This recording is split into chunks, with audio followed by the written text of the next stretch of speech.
안녕하세요. 송쌤의 영재놀이터의 송쌤입니다. 인구 대비 창업 기업 수 세계 1위, 특허 출원 수 세계 1위, 박사학위 보유자 수 세계 1위. 어느 나라의 이야기일까요? 명실상부 세계 최강국인 미국이나 최대 인구를 자랑하는 중국의 이야기라고 생각하기 쉽지만 실제로는 유대인의 나라, 이스라엘의 기록입니다. 인구 900만의 작은 나라에서 이렇게 대단한 기록을 세울 수 있는 이유는 여러 가지가 있겠지만 그중 가장 대표적인 이유로 이들의 특별한 교육 철학을 들 수 있습니다. 부모라면 놓쳐서는 안 될 유대인 교육법은 2020년에 출간된 자녀교육 관련 서적입니다. 오늘은 이 책의 내용 중 영재교육 이론과 관련이 높은 소재를 중심으로 유대인들이 자녀교육에서 절대로 하지 않는 4가지에 대해 이야기해보는 시간을 갖도록 하겠습니다. 자, 그럼 오늘도 저와 함께 사랑방으로 들어가 보실까요?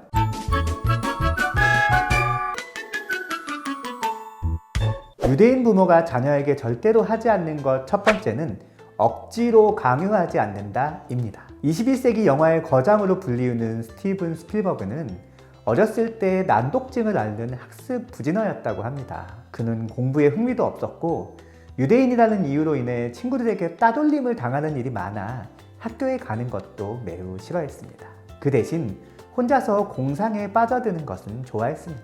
그런데 그의 어머니는 이러한 아들이 억지로 학교에 가도록 권하지는 않았습니다. 오히려 아들이 아프다며 학교에 가기 싫다는 꾀를 부릴 때 아이가 아파서 학교에 갈 수 없다는 거짓 편지를 써주기도 했다고 합니다. 그리고 이러한 어머니의 교육 철학은 그의 영화적 상상력을 극대화시키는데 가장 큰 역할을 하였다고 볼 수 있습니다. 흔히 우리는 아이들은 편한 것만 추구하기 때문에 경우에 따라서는 아이의 의사와 상관없이 부모가 억지로라도 무언가를 시켜야 한다고 생각합니다. 물론 의지가 약해 외부의 적극적인 푸시가 필요한 경우도 있겠지요. 하지만 강요하지 않고 아이 스스로 선택하게 한다면 아이는 자신이 부모로부터 존중받았다고 생각하면서 오히려 책임감이 높아질 수도 있습니다. 비록 그 선택이 부모가 보았을 때는 지름길을 두고 먼 길로 돌아가는 것처럼 보인다 하더라도 아이에게는 아직 목적지로 가기 위한 충분한 시간이 있습니다. 굳이 부모가 조바심을 낼 필요는 없습니다. 유대인 부모가 자녀에게 절대로 하지 않는 것.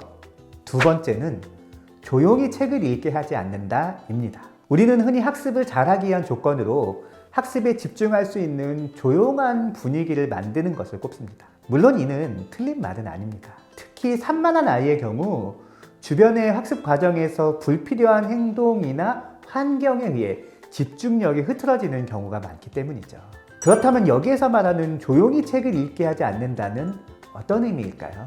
이는 자신이 이해한 것을 말로 설명할 수 있어야 한다는 것을 뜻합니다. 실제로 어떠한 학습법이 내용의 기억에 효과적인가를 알아내기 위한 다양한 연구들을 살펴보면 교사의 강의를 듣는 것은 대략 5%를 기억하는 반면에 토론은 50%, 다른 사람을 가리키는 것은 90%의 기억을 이뤄낸다고 합니다. 조용히 책을 읽게 하지 않는다는 바로 이러한 점에 착안한 독서법입니다. 아이 혼자 조용히 책을 읽게 하는 것이 아니라 아이와 함께 책을 소리내어 읽은 후 읽은 내용을 아이가 부모에게 다시 한번 설명하도록 하는 것이죠. 이 과정에서 아이는 자신이 읽은 내용을 정확히 이해하였는지 다시 한번 되새겨보게 됩니다. 자신이 정확히 이해한 것과 그렇지 않은 것이 무엇인지 파악하게 되는데요. 이것이 바로 요즘 강조되고 있는 메타인지가 활성화되는 장면입니다. 실제로 영재 학생들은 다른 사람과 논쟁하는 것을 즐기는 특성을 가지고 있습니다. 그래서 일방적인 강의식 수업보다는 토론식 수업에서 더 많은 흥미를 느끼곤 하죠. 실제로 토론 수업을 하다 보면 영재 학생들은 상대방과 치열하게 토론하면서 흥분하여 목소리를 높이는 경우도 있습니다. 유대인들은 이렇게 치열한 토론을 통한 학습을 하브루타라고 하여 일찍부터 사용해 왔습니다. 하브루타는 친구를 뜻하는 히브리어에서 온 말로 둘씩 짝을 지어 서로 질문을 주고받으며 논쟁하는 토론식의 학습법을 뜻합니다. 토론은 각자 역할을 바꾸어가며 2번 진행되기도 하는데요. 가령 사형제도의 폐지에 대해 토론을 한다면 A, B 두 사람이 처음에는 A가 찬성, B가 반대로 토론을 진행한 이후 두 번째는 반대로 B가 찬성, A가 반대하는 입장이 되어 토론하는 것을 뜻합니다. 이렇게 입장을 바꾸어 2번 토론을 하게 되면서 주제에 대한 심도 있는 이해가 가능해지는 것이죠. 설명하기는 학습에 있어 가장 효과가 높은 방법 중 하나입니다. 그래서일까요? 실제 유대인의 격언 중에는 말로 설명하지 못하는 것은 아는 것이 아니다 라는 표현이 있습니다. 어려서부터 하브르타를 통해 학습한 유대인들의 메타인지가 높은 것은 어찌 보면 당연한 결과이겠죠. 유대인 부모가 자녀에게 절대로 하지 않는 것.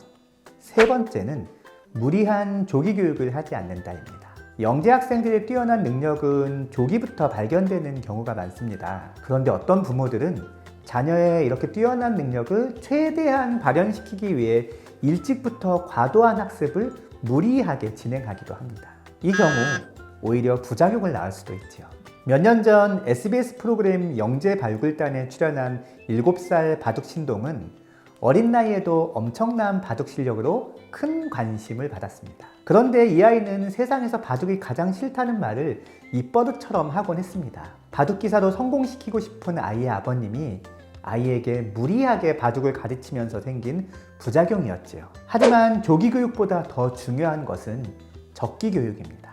레이스에서 먼저 출발하였다고 해서 반드시 먼저 도착한다는 보장은 없으니까요. 유대인 부모들은 아이마다 수준의 차이가 있으므로 배움의 시기에도 차이가 있다고 생각해 왔습니다. 아이가 받아들이기 어려운 단계를 고집할 경우 해당 분야에 대한 흥미나 자신감을 잃을 수도 있다는 것을 일찍부터 알고 있었던 것이죠. 유대인 부모가 자녀에게 절대로 하지 않는 것. 네 번째는 절대로 남과 비교하지 않는다입니다. 영재들의 특성 중 하나로 높은 승부욕과 자존감을 들 수 있습니다. 물론 어떤 아이도 경쟁에서 지는 것을 좋아하지는 않습니다. 하지만 영재의 경우 자기가 또래의 다른 아이보다 뛰어나다는 것을 의식하고 있기 때문에 경쟁 상황에서 다른 학생에게 뒤처지는 것에 더 많은 스트레스를 받을 수 있습니다. 이러한 스트레스가 커지면 오히려 자신의 능력을 숨기려는 행동을 하기도 하는데요.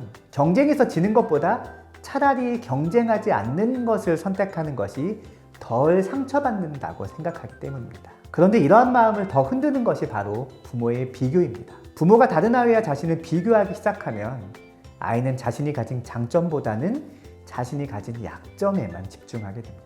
그리고 비교당하는 것으로 인해 받는 스트레스의 원인을 비교를 당하게 만든 장본인, 다시 말해 자기보다 높은 성취를 보인 경쟁자의 탓으로 돌리게 됩니다. 이후부터 아이의 목적은 자신의 성장이 아닌 자신의 경쟁자를 이기는 것에만 집중됩니다. 자기다움이라는 고유의 장점을 점점 잃게 되는 것이죠. 그렇기 때문에 유대인들은 형제끼리도 절대 비교하지 않는다 라는 말을 할 정도로 자녀를 지도함에 있어 타인과의 비교를 극도로 자제하려고 합니다.